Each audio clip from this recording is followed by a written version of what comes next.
Both Transportation Secretary Pete Buttigieg and President Biden coming under some pressure and some criticism for not visiting. Well, Pete Buttigieg has, but not President Biden for not visiting the Ohio train derailment, but also for fixing safety standards, which were actually kind of gutted during former President Donald Trump's regime. You can see here, this is on CNN's website, mind you. Pete Buttigieg starts to rethink how he does his job in the wake of Ohio train disaster. We have train disasters literally happening every day, about 3 per day, over 1,000 per year right now, which really has been going on for years. And well, Fox News is now slamming Pete Buttigieg, but the transportation secretary is fighting back. Take a look at this. This morning, we have a new CNN exclusive interview with the Department of Transportation Secretary Pete Buttigieg. Speaking to our own Isaac Dover, Buttigieg is acknowledging some mistakes in his response to the East Palestine, Ohio train disaster, and he admits that he should have gone to the devastated community sooner. The accident created a political firestorm with Buttigieg at its center. The Transportation Secretary has become a target of an almost unrelenting onslaught of professional and very personal attacks from conservative media. What is he, 150 pounds wet?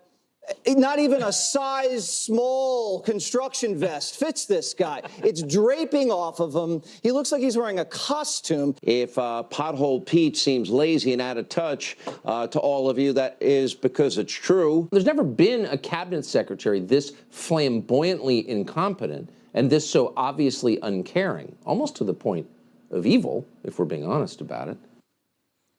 Buttigieg is now hitting back, telling CNN it's really rich to see some of these folks, the former president, these Fox hosts who are literally lifelong card-carrying members of the East Coast elite who wouldn't know their way around a TJ Maxx if their life depended on it, to be presenting themselves as if they genuinely care about the forgotten middle of the country. You think Tucker Carlson knows the difference between TJ Maxx and Kohl's? Yeah, just for example, just so everybody's kind of clear here, Tucker Carlson's net worth is around $420 million. He earns a $35 million salary from Fox News. Yeah, that's a lot of money, just so everybody's kind of clear here. So I think it's probably safe to declare he's probably not shopping at Walmart or TJ Maxx or Kohl's probably very often.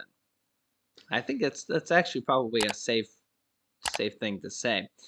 So it does kind of make you wonder here how in touch a lot of these very rich, anchors and politicians are. We've talked about the Nancy Pelosi's and the Mitch McConnells of the world who are worth tens of millions of dollars. They've been in politics for decades.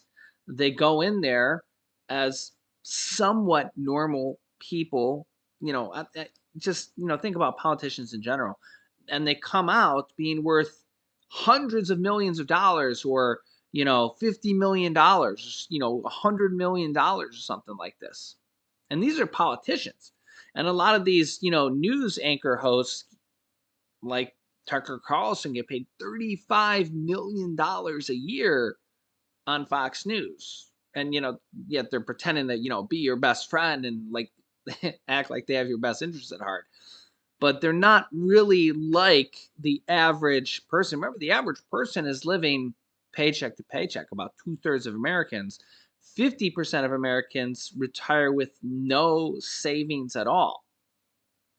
Yeah, so, when Congress is talking about potentially cutting Medicaid, they just cut SNAP benefits. The $95 per month per family was just cut.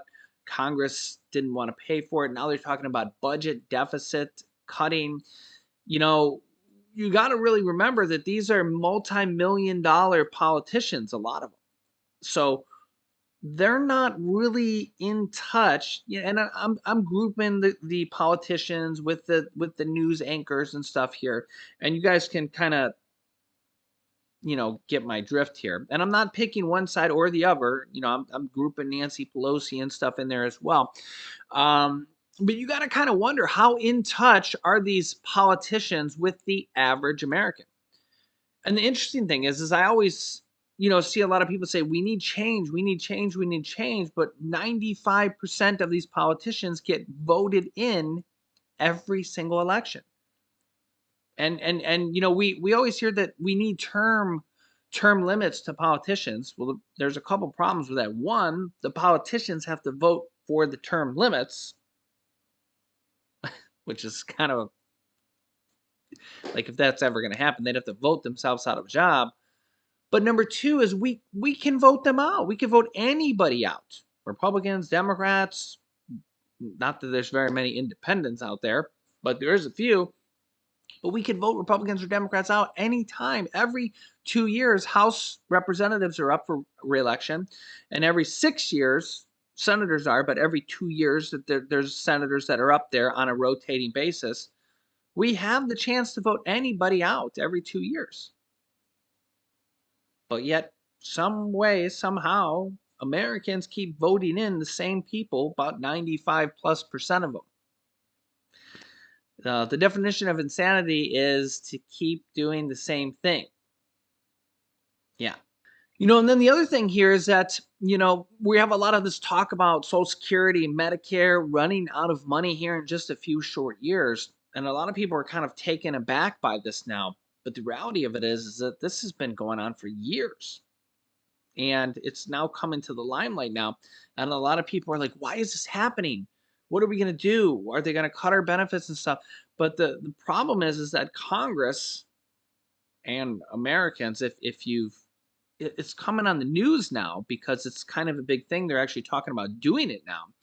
But the problem is that they've been trying to do it for years, and it pops up, becomes a big deal, and then they can't pass anything, and it kind of goes away till the next year. Okay. And now it's kind of getting to the breaking point where if they don't do something, we're literally going to have to cut benefits or something along those lines, or raise the retirement age, raise the taxes, or it's going to run out of money. They're saying, what is it?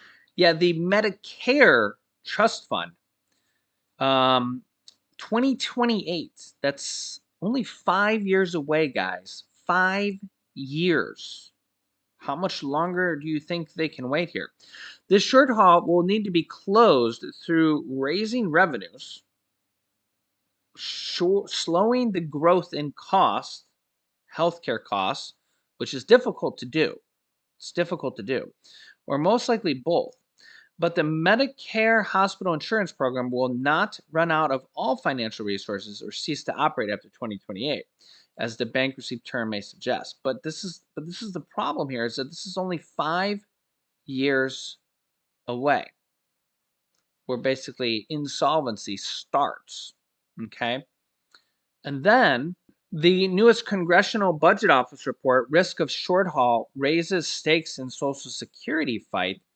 As you can see here, a new budget report pointing the insolvency date for Social Security to less than a decade, within a decade, is prompting fresh unease among senators and a greater urgency to act.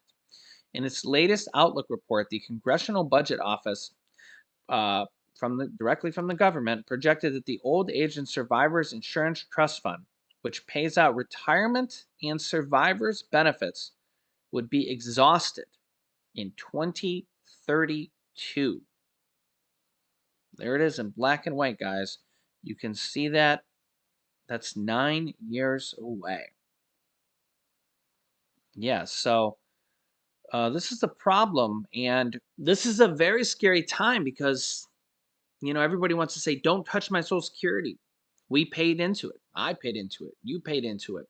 We all paid into it. I mean, they literally took money out of our paychecks. But on the other hand, these people that we elected every single year aren't doing anything. And the longer they wait to do it, the worse and worse the problem gets.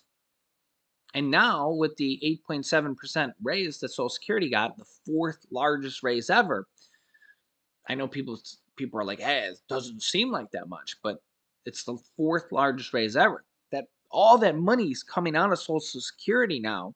It's a much larger chunk than was expected. That's taken out a huge chunk of Social Security out of it. Okay, and remember that the money that we paid into Social Security 10 years ago, 20 years ago, 30 years ago, 40 years ago, 50 years ago, those were pennies on the dollar compared to the money that people are taking out today in today's dollars.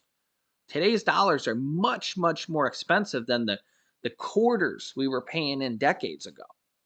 It's a lot more money that people are taking out today. And this is why this trust fund is just being depleted quicker and quicker as the years roll by. And not to mention now the baby boomers, which is just a large percentage of the population, is now retiring.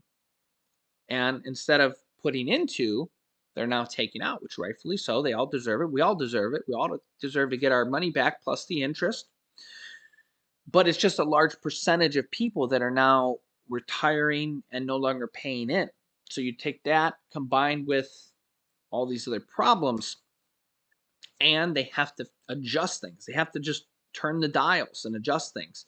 But the problem is that if the Republicans do it or the Republicans suggest things, the Democrats blame them. If the Democrats suggest things, the Republicans blame them. And who's going to be the bad guy? The reality of it is they got to do something. And somebody's going to have to be the bad guy here and fix the system. And there maybe have to be several changes. There may have to be several changes because one single change might not be enough. And even the one change, Republicans and Democrats might not get along together. So I'll keep you up to date here. Let me know your thoughts in the comments. What do you think they should do? Do you think they can come to a compromise? If they don't do it this year, next year's the elections, senators, House of Representatives, and the president. So if they don't do it this year, and if they don't do it next year during an election year, that's 2 more years that roll by. Remember, Medicare's up for potential insolvency in 5 years. If 2 more years roll by, that'll be only 3 years left. And Social Security has only got 9 years left. Subtract 2 more. And remember, every year that gets closer and closer, that means the money is dwindling down even more, and it makes the problem worse and worse. That means that they have to make more drastic changes to the system the closer and closer we get to insolvency, or the littler money is left. So let me know your thoughts in the comments. I'll keep you up to date here. Make sure you're subscribed down below to our YouTube channel. Click the bell icon after you subscribe so you don't miss out on new videos that come out here every day at 10 a.m., 3 p.m., and 8 p.m. Eastern Standard Time. And don't forget to hit the like button if you appreciate these videos.